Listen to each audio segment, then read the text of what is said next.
You replayed that conversation again last night, didn't you? The one from Tuesday. The thing you said that came out wrong. It's 11 p.m. You're in bed, phone face down, and your brain is running a tape you've already watched 4 times today. The meeting, the text, the way you laughed too loud at something that wasn't even that funny, the pause that went a second too long. You're cataloging it, forensically. Like there's a jury about to deliberate. And here's the strange part. The person you're worried about, they went home and forgot about it before dinner. I know that sounds insulting. It isn't. It's data. In 1999, 3 psychologists at Cornell ran an experiment that should embarrass all of us a little. They had college students put on a t-shirt with Barry Manilow's face on the front. Not exactly the coolest look on a college campus.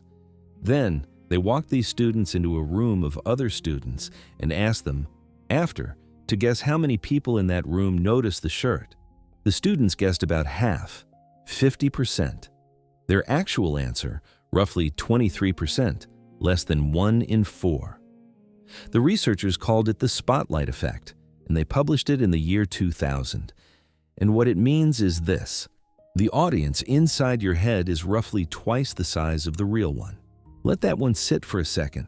Every time you've lost sleep over how you came across, every time you've drafted and redrafted a text, every time you've assumed the silence after your joke meant something, you were performing for a room that was mostly on its phone. 1800 years before Cornell put students in shame t-shirts, Marcus Aurelius noticed the same broken math. He wrote that every man loves himself more than anyone else does, but somehow trusts the opinion of others more than his own opinion of himself. Same trap, different century. The Stoics had already mapped this. So if the audience is half the size you think it is, why does it feel so big? Why does your body react like it's life or death? Why does the wrong tone in a Slack message ruin your afternoon? That part isn't in your head. That part is in your brain. In 2003, 3 researchers at UCLA put people in an fMRI scanner and made them play a ball-tossing video game. It was called Cyberball. Simple setup. You're one of 3 players on a screen. The other 2 toss a virtual ball back and forth, and they include you in the rotation. For a minute or 2, it feels fine. You're in. You're part of the game. Then they stop throwing it to you. That's the whole experiment. No insults, no rejection texts, no one says a word. The ball just stops coming. And you sit there watching 2 strangers throw it to each other on a screen in a brain scanner. Here's what the scanner showed. The dorsal anterior cingulate cortex and the anterior insula lit up. Those are the same brain regions that activate when you stub your toe on a coffee table at 2 a.m. The same regions that fire when you burn your hand on a pan. The same regions that respond to physical pain. Naomi Eisenberger and her team published the results in the journal Science, and the title of the paper was a question. Does rejection hurt?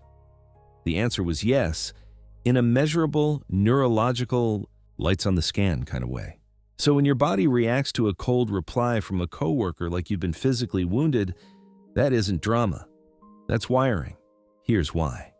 For roughly 200,000 years of human existence, getting kicked out of your tribe meant dying alone in the woods. Your brain built a high-priority alarm system specifically to prevent that outcome. Social rejection equals death. Avoid social rejection at all costs. That alarm is the same one going off when your boss takes 10 extra minutes to respond to your email. You are running Stone Age hardware on a smartphone problem. I used to think I was just thin-skinned. Like there was something soft in me other people had figured out how to harden. Turns out I have the same brain as the guy who looks unbothered. He just learned something I hadn't. Which brings us to the advice everyone gives you, and why most of it makes things worse. You've heard the advice 100 times. Be more confident, be more interesting, work on your charisma, read the books, listen to the podcasts, post on LinkedIn about your morning routine, become the kind of person people like, and the anxiety will go away on its own. Here's the problem with that advice. It assumes the diagnosis is correct. It assumes you're not likable enough. That the reason conversations feel off is that you, specifically, are doing something wrong. That if you just performed harder, the discomfort would resolve. In 2018, 4 researchers from Cornell, Harvard, Essex, and Yale ran a study called the liking gap. They put strangers in conversations. After the conversation, they asked each person 2 questions. How much did you like your partner? And how much do you think your partner liked you? The gap between those 2 answers was the entire point of the study. People consistently rated themselves as less liked than their partner had actually rated them. You walked away thinking you'd bombed. They walked away thinking you were great, not occasionally, not in one outlier study. Across 5 separate experiments, lab conversations, personal development workshops, and here's the one that should make you sit down: dorm roommates tracked for an entire year. A full year of living with someone, and the gap was still there. Still misreading how much your roommate liked you in March after 7 months of brushing your teeth next to each other. This is not a first impression glitch. This is a sustained, ongoing, persistent misread of how much people enjoy your company. You are not failing the social game. You are misreading the scoreboard.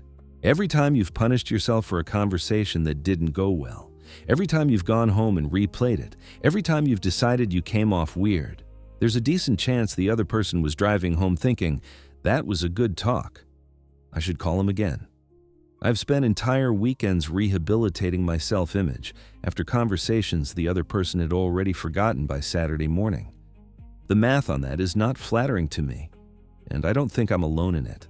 So the conventional advice, work harder, perform better, become more likable, is treating a wound that isn't there. The wound is the misreading, not the conversation. 2,000 years ago, a Roman slave figured out the same thing, except he stated it more bluntly than any psychology journal would dare. His name was Epictetus. He was born around the year 50 AD in what is now Turkey, and he started his life as somebody else's property. His master was a man named Epaphroditus, who himself had been a slave once, a freedman of Emperor Nero. So this was a household built on a lineage of suffering, slaves owning slaves. The Roman Empire had a way of making cruelty hereditary.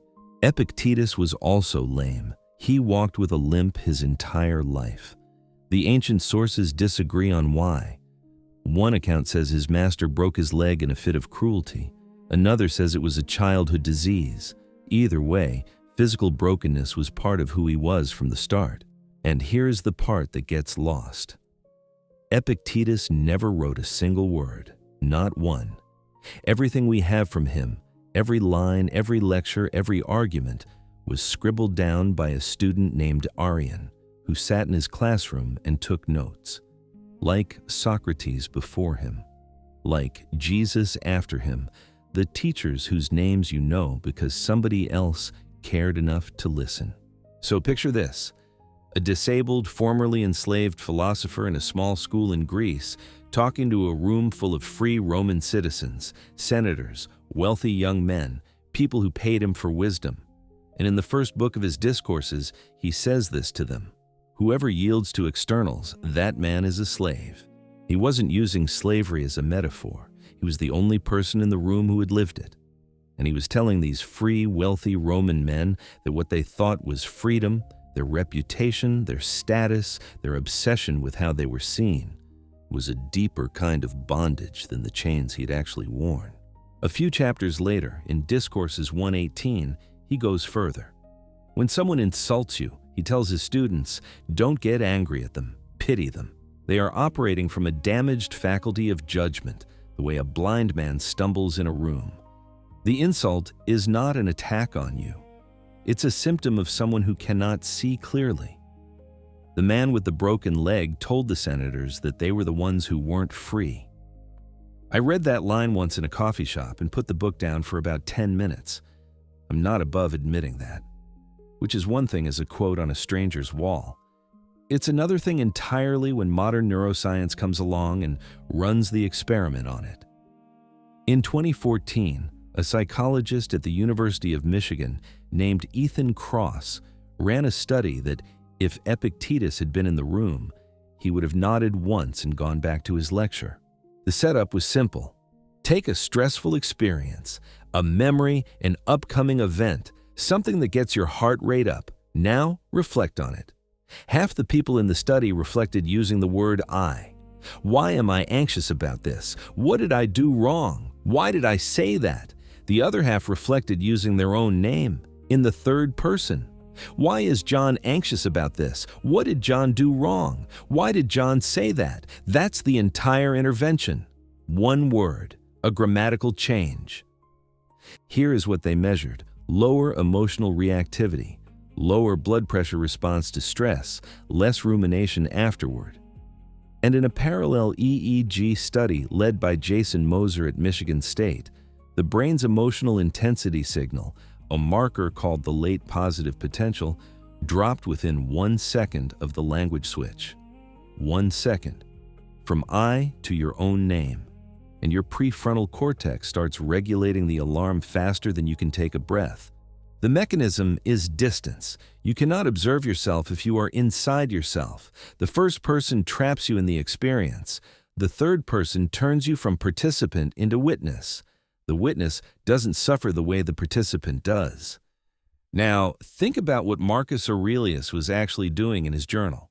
He wasn't writing in the first person. He wasn't journaling like a modern self-help guy. I need to be better. I should stop being angry. I should focus.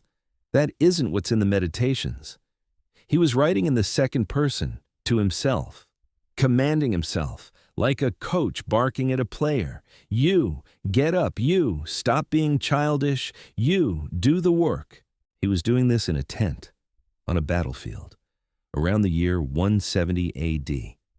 The plague was raging through his army. His son was a disappointment. The empire was bleeding out at the edges.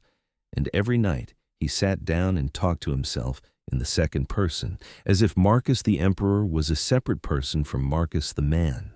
The book wasn't even titled. The Greek is ta eis hauton, literally, to himself. He never meant for anyone to read it. He was just doing his mental hygiene the only way he knew how. I tried this exactly once. On a walk home after a meeting I thought I had handled badly, talking to myself in the third person, quietly, like an idiot. The thing it does to your shoulders is the part nobody warns you about. They drop about an inch. Your jaw unclenches without you noticing. You become the guy walking next to you instead of the guy stuck inside you. What if the most cutting-edge neuroscience finding of the last 20 years is also the oldest trick in the book, which leaves one question. Once you know all of this, the spotlight that isn't there, the brain alarm, the gap, the slave who saw it all, what do you actually do tomorrow morning? Here's the protocol. It takes 5 minutes, it costs nothing, and it works in the opposite direction of every motivational poster you've ever seen. Every self-help book on the shelf will tell you the same thing. Visualize success. Picture the promotion. See yourself crushing the interview. Manifest the version of you that everyone admires. The Stoics did the exact opposite. They visualized the loss. Around the year 64 AD, Seneca wrote a letter to his friend Lucilius. It's the 91st letter in the collection we have. He'd just gotten word that the city of Lyon, at the time called Lugdunum, one of the most important cities in the Roman Empire, had been destroyed by a fire overnight. Their mutual friend lived there, his entire life gone in a single night. Seneca's response wasn't comfort. It wasn't reassurance. It was, more or less, this is why we rehearse. He wrote a line that I think about more than I'd like to admit. He robs present ills of their power, who has perceived their coming beforehand. What he meant was, the thing that destroys you isn't the loss itself. It's being unprepared for the loss, the shock, the blind side.